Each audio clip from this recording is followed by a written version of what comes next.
ង Honda ទូរស័ព្ទចាជំរាបសួរសូមស្វាគមន៍អ្នកខ្ញុំឈ្មោះមុំលីដា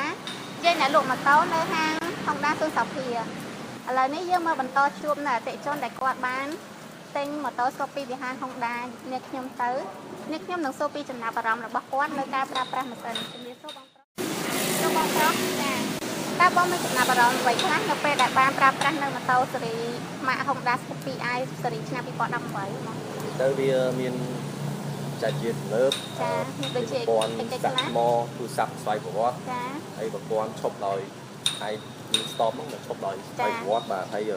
stop ថ្មីមានប្រព័ន្ធភ្លើង LED ហើយរូបរាងវាខុសពីស៊េរីចាស់ចាបងអាចបើកបញ្ឆេះមើលបានបាទ